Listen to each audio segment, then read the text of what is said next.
Tell Me About Your Song, a podcast where I talk to musicians and songwriters about a song they've written. Today's guest is Jess Moroney of the band The Nymphidels, and the song she'll be talking about is named No Turning Back. So where would you like to start with this song? So I started out as a songwriter just in my bedroom when I was really little and just loved music and made up a bunch of songs. In recent years, I started doing open mics with those songs once I thought, maybe I should try to get out there with these songs because I'm playing them anyway, and I guess I was getting bored just playing alone in my room. Mm-hmm. Like sometimes when I write a song, everything comes at the same time. Like I'll have a melody in my head and lyrics at the same time. I'm driving around or walking around, and then it's like I have to go home and figure out what those chords are. Because it's not like I hear a melody in my head and I say, oh, that's an A. But I hear the sound and the words that might come along with it. So then I'll go home and figure it out. But No Turning Back had the verses part came to me just the very first chords that go into it. And that just kind of lingered for a while. And it had completely different lyrics, actually. And I never really liked the lyrics. But that's just kind of what I kept. And my first experience with that is just sitting around a campfire, literally, or a backyard party, playing just those two verse riffs and the lyrics I had at the time. And people like, oh, those are kind of interesting chords. And I knew that I needed to keep working on it. I knew it wasn't finished. I'm curious. Was the song about something different? Well, yeah, actually. It's like, it's been lonely since you left my side. I've been thinking, drinking bottles of wine every night or something like that. It was sort of like thinking about missing somebody, and definitely more of a sad feel, I think, or just like lonely, like or just feeling like you're really missing someone and just passing the time until you can see them again. And so that was 2006, and then that fall, a really good friend of mine was having a 50th birthday, and I kind of wrote this little song for him called Moonshine and Mo.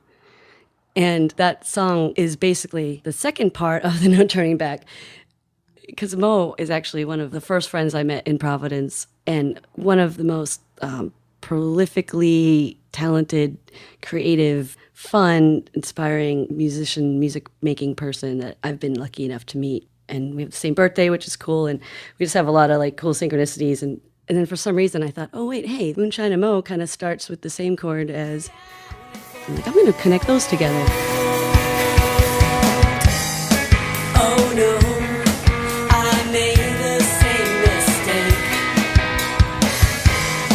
Oh no, it's getting harder every day. And then somehow that happened, and then that part happened because I thought it'd be fun to have a part that got really loud after that. I wanted to do ahs really loudly.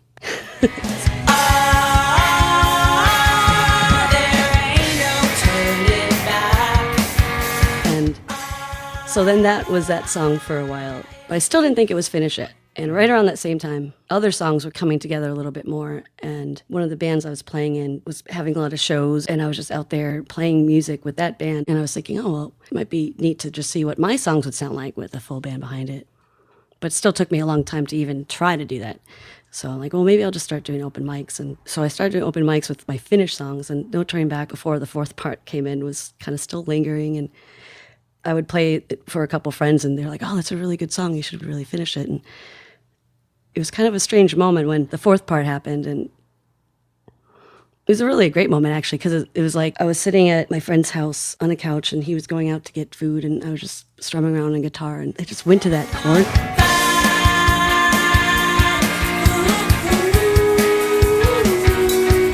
I loved it so much. It just sounded really, it's like accidentally finding a missing piece that you weren't even really looking for, and all of a sudden you're like, oh, hey, wait a minute, that's perfect. And he came back with the food, and he liked the song up until that point, and I'm like, oh, I just think I finished the song. I think this is the part, and I played it for him, and he just had a really emotive reaction to it. It's like, oh wow, like I think the song's done. I think I'm going to try this out at the next open mic. And I didn't play it out at open mics until the lyrics were actually the first time I ever played an actual set, like I was doing open mics with the songs that were already done at the time. And so No Turning Back wasn't part of my first open mic things. Right. And I don't know if you know Key and Z. He plays violin. He also plays guitar. And he sings. And he's been in various bands. And we were in a band together a while back. And after that band broke up, we stayed friends. And he started doing a solo thing. And he knew that I was working on stuff. So he had a CD release party and asked me if I had enough stuff to do like a 3-song kind of opening type thing. And that was my first like, oh, wow, like I I have to think of a name, and I have to, Right. like, how's he going to introduce me, and what songs am I going to play? And Yeah, and like just having someone ask you to play. yeah, just felt As a little more opposed to- official. Yeah. It was at the Brooklyn Coffee and Tea House, which was cool because my daughter could be there. Yeah, my mom went. Just my members of the band I was in at the time went, and it was just I was feeling really nervous because I really wanted to play the song because I had all the musical parts, but lyrically I didn't like. Well, I don't want to say I hated lyrics. The lyrics served a purpose to carry the song, but I had been playing with different ideas in my head, and it was about time to start. And I was literally in the corner, and my old boss showed up from a job too, and a couple other just old friends were just really psyched that I was starting to do music seriously. So it was cool to just see people coming out. But at the same time, I was like, this song's not done, but I really want. So minutes before, I'm like in the corner. Meanwhile, people are like, Jess, oh, wow, whatever, people want to talk to you before a show. And I probably looked like a crazy person, like scribbling on pieces of paper because I had like words in my mind, but they just weren't really fitting right. And basically every single word of the lyrics was kind of like running around in my head, and I was like writing them all out. It just felt so important for me to finish the song lyrically to play at that first show. And I was starting to get mad, like, why didn't I do this last night to try to finish the lyrics? And I can't explain why I didn't, but all I can say is probably a few minutes before it was time for me to start, it came to me, and I was like, oh my God, that's it. And it was in this like crumpled up piece of paper. I'm like, I just hope that when I go up there to sing that, I'm going to remember like which scratch to look at or not look at. It looked like a football field. Like, I mean, what do you call those things in the football? Yeah, like a diagram. Yeah, where it's like arrows pointing to this, and if A, then B, this verse. And I was like, But somehow it did come together well enough to play it. It's definitely a lot different now because now we have drums and the song's a little bit faster, but the basic meat of the song hasn't changed at all. So now we don't know which way this game will go. And actually, because I was trying to read from a little piece of paper, like some of the lyrics are a little different in that version, but basically that was it. It had been found, but just needed to be cleaned up a little bit. I made the same mistake. I did look this up. The whole first part, everything started summer 2006, and it was officially finished on 6/24/2011. Yeah, so that's a long Long development story. process. That's before even meeting Pat and starting a band and how Yeah. it changed after that. Based on the song, like, what would you think is the chorus? Oh, yeah, that's interesting. Because listening to it, the oh no part kind of seems like the chorus. And then the next part comes along, and that kind of seems like maybe it's a bridge. And then there's a break, and then it sort of starts over.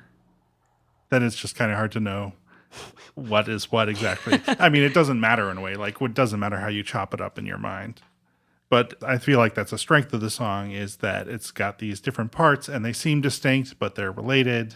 I don't know. I'm talking too much. No, I like that. There is no science to it. I mean, it is. I feel like the whole song's kind of hooky, but not like overly so. Or maybe the whole song's a chorus. I don't know. Like, Right. Yeah. No, totally. Because someone else was pointing out that it didn't really have a definite chorus at all, and I don't know. Yeah, I guess there's an interesting contrast between. I like the B part because the part. It's kind of like the part that takes you to that more contemplative ooh, which is kind of like this softer. But it's like this hard part happens, and then it's I'm not bad. Ooh, it's like it kind of gives it a soft. Yeah, it's like softening the blow of the no turning back. The new lyrics, I think, are more about just knowing how things can change really quickly. Sometimes, either in a relationship or life or a job, and it is kind of like a game. And I do like cards, so I think that's maybe why some of that card imagery came up. It's like playing a game of poker, or like sometimes it's like to the second, like, well, which one do I put down, or which one. Or do I just throw my hand in? When things in life kind of bring you to a moment where it is about making a real quick decision, and you kind of know you need to have your wits about you best you can. And sometimes it is your heart at stake, or sometimes you can get double-crossed, or you can think it's a heart, but it's actually something that's going to hurt you, or vice versa. Sometimes you can think something's really bad, but ends up being really good. So there's kind of this feeling of risk, but also of potential reward. Yeah, you have to like take the step and be vulnerable. You have to metaphorically enter the game. You can't just be upset that, oh, nothing's happening for me if you're not going towards it. But it's scary. Like, it's scary to go out on a limb and be vulnerable and take chances because you don't know what's going to happen. And the songs are kind of about that too, like not knowing what's going to happen if I start playing the song out in public and being a songwriter. I'm so happy I am. There's no turning back from it now. No turning back. So there ain't no turning back. It's easy when you're bad, but it's not easy when you're not bad. I'm not trying to say I'm not, like I'm goody two shoes, but meaning I'm thinking more like, I don't know. From what you're saying, it's like if you don't have concern for other people, if you're a bad person who doesn't care if you hurt other people or whatever, then it's just easy to just keep going and Yeah, leaving right. destruction in your wake. Yeah, exactly. But if you're not a person like that, then it's kind of tough to let things go in that way. Yeah, it can weigh you down. It can make you feel sad. And, maybe that's where the first part of the first rendition of lyrics was kind of just the way it feels when something's behind you and you don't have it anymore. Like maybe that it's easy when you're bad, I'm not bad. Maybe that ooh part is sort of getting the feel of the first round of lyrics, like what it feels like to just, oh yeah, but you can feel bad and miss something and wish you can change something and try to make better decisions next time around and hope that you're doing the best you can at the end of the day, I guess. That's what's great. Every day is a new chance to do something exactly the same, completely different, or completely wild and out of control. But I'm not bad. Ooh, I'm not bad.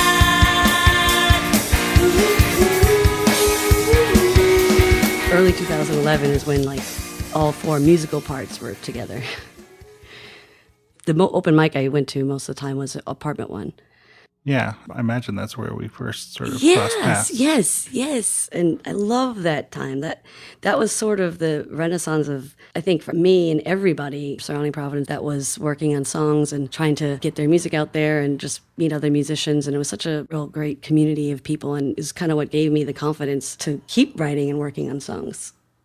And hearing other people that were farther along on that path than me and getting a lot of guidance and insight from them. Yep. Hosted by past guest Joe Auger. Yes. How lucky are we to know all these great I people know. and songwriters? Yeah. That song has a connection to the first show we ever got booked as Nymphidels because I ran into, it was actually Melissa Balrosa, who was another person I met during the open mics at the apartment who was like hugely inspirational, and I look up to her so much because at that point she had been in Fall and Bounce and had been playing out and writing and such a beautiful voice, and I was like, oh man, like she's really, I was going to the apartment to get something, I thought I left my keys there, which I hadn't, but she was talking to Tim Davis. And it was right around the time, I didn't even have a band name yet, but Pat and I were getting ready to try to get a first show. And she was like, oh, that song you do.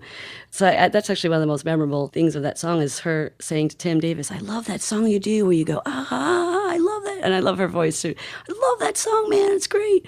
And I was like, really? Oh, wow. And that was my first time meeting Tim Davis, and he got us our first show. And he kind of went on a kind of blind faith based on Melissa's love for that song. Yep. And I remember going home to Pat, I'm like, well, I didn't get my keys, but we have a show booked and we need to get a band name soon. And and Melissa loves No Turning Back.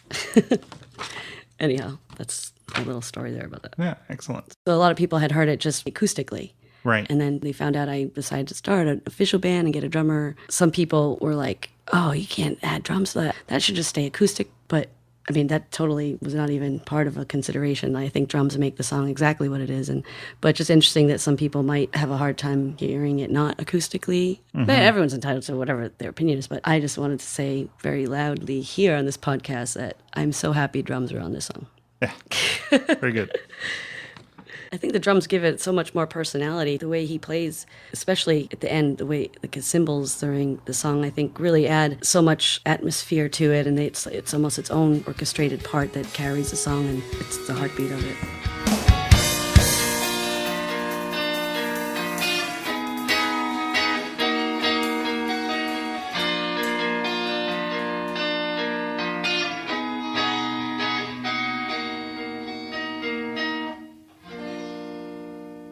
Even when I sing it, sometimes it has different meanings, especially when you play it out a lot. Sometimes it has a life of its own.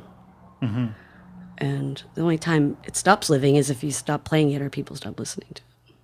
Right.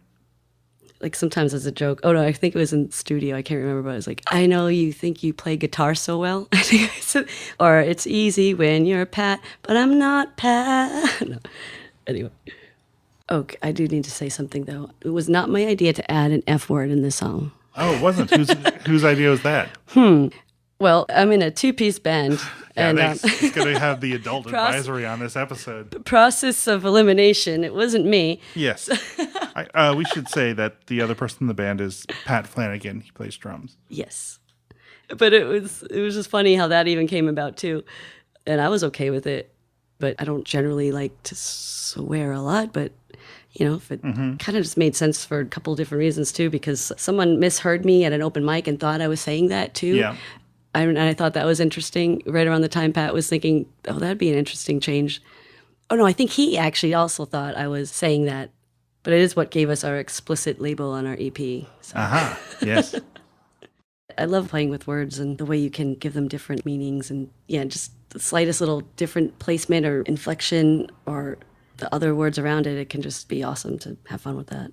Yeah, I feel it's like a little treat to the listener. They're like, oh, hey, something a little different. The change from cut to the F word in the My mother could be listening. in the second half probably kind of kicks it up slightly. Yeah, no, right. I mean, we just joke because he's actually now in our new songs, he's collaborating a lot more with music and lyrical ideas and everything. But we just joke that his lyrical contribution to the first EP was one word, and it was fuck.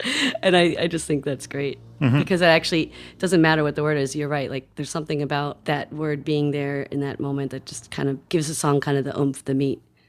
The first part has kind of a Latin feel to me. I don't know if that's correct. Oh, yeah, I could hear that. Totally. Did you already have the feel of the different sections in your mind? I honestly didn't really know what was going to happen when I decided to start a band. I really didn't. It was exciting to have drums, but I had no, it's not like I thought in my head, oh, I want a drum beat to go like this, or I'm picturing some strings here. Or it was taking these acoustic songs and throwing them up in the air and just seeing how they fell back in this new outfit. Mm-hmm. And I didn't also know that it was going to just be Pat and I doing drums and guitar at the time. So we played in my friend's basement when we first met. I have some of the first recordings because I still like to record our practices, and hasn't really changed that much. I mean, I think just by us getting to know each other more, and I think it just created a couple more spaces for those stops and starts. And then there was a stop that we both did, not even talking about it or planning on in the studio, and we've decided to keep that because we like it. It's just a real subtle, quick stop in the second set of verses. It goes, which, stop, way this. It's a very quick one. We never planned on that, but we both did it at the same time in the studio. And we thought that was pretty cool. So we just, this song kind of has had its really interesting way of throwing new spices to us. I'm just thinking if there's the song almost didn't make the EP. I used a Telecaster on it, and my tele at the time was doing this weird thing, and even Matt couldn't figure out, it would just get crunchy unexpectedly. I don't know if it was some internal wiring or something, but so a No Turning Back, the way it came out wasn't intended. It was sort of an accidental crunch issue that was going on with the telly, but we kind of thought it worked somehow, so we kept it in. I think it really does now. It gives it somehow it's related to that F word, I guess, and somehow come together. Sure. It's all part of it. It's the song became what it was wanting to become somehow. And also in the studio, the "oh no" part is so low, and I like singing it low. It just feels right to sing low, but it's hard for people to hear me when I do that. I love hearing other people's ideas, but it just didn't feel right. Yeah. Because I even went home and tried it, didn't like it. But in the studio, one of the engineers actually thought that I should challenge myself to sing a little bit higher. He's like, let's just try this in capo 2. So we just kind of played around with that. First take of the capo 2 came out pretty naturally, actually, and I was surprised. So that was recorded with capo 2 at the studio. Which studio was that? Triad in New Bedford with Matt Ritchie, and he was awesome. Love Matt Ritchie and Ben Gamache. So if people want to hear more of your music, what should they do? Anyone who's in the Worcester areas, we're playing our first show at Ralph's August 16th. Oh, cool. With the East Coast Runaways. Oh, and we have a website, nymphidels.com, Nymphidels, that has links to our online places, links to our EP, which we have on iTunes, some live videos, and we're on Facebook, Twitter, all those places. And I'll put links to all these things in the show notes for this episode. So my name's Jacob Haller, and if you're interested in hearing my music or checking out my show dates, you can do that at my website at music.jwgh.org. And you can find the show notes for this and other episodes at yoursongpodcast.tumblr.com. That's TUMBLR. Tell Me About Your Song is also available as a podcast on iTunes and Stitcher Radio. So if you use either of those services, you can subscribe to us there, and I hope you will rate and review us and say nice things. So thanks for listening, and we're going to go out now and listen to the song we've been talking about in full, No Turning Back by the Nymphidels, written by Jess Moroney. Thanks for listening. I know that you think you play your cards so well, but with the wild ones you just can never tell. And so now we don't know which way this game will go. Do we hold this hand or throw it down and fold?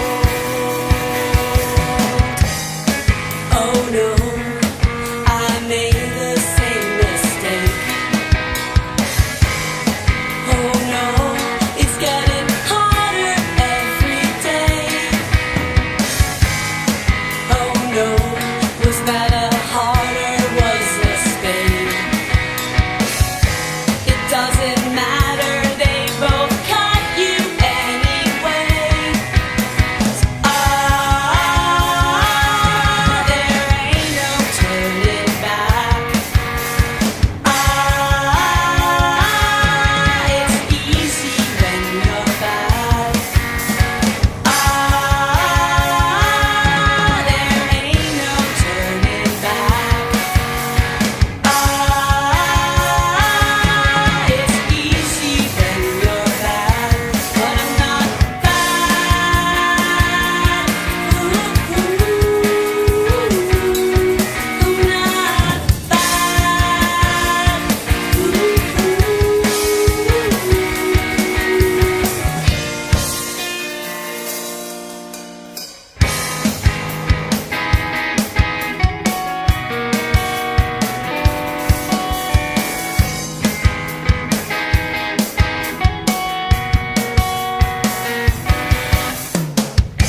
If love's a gamble, make your bet along the will. But luck don't mean nothing if you're trumped by how you feel. And so now we don't know which way this game will go. Do we hold this hand or throw it down and fold? Oh no, looks like I made the same mistake. Oh no, it's getting harder every day. Oh no, was that a heart or was a spade? It doesn't matter, they both fuck you anyway. There ain't no turning back. It's easy when you're bad. There ain't no turning back. It's easy when you're bad, but I'm not bad.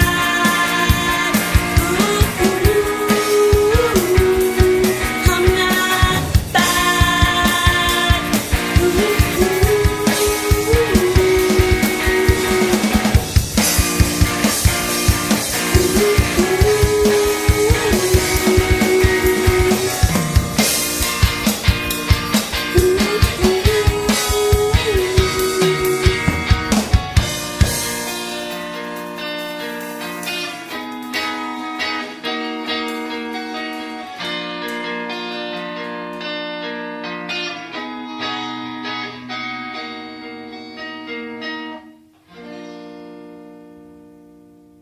Like, I can't go back and change my babbling on this interview right now. Well, I can. But I can. I got but I got GarageBand. I can change this stuff all around. and you might keep some of this weird stuff I'm saying, and that's fine because I trust the person to, like, whatever.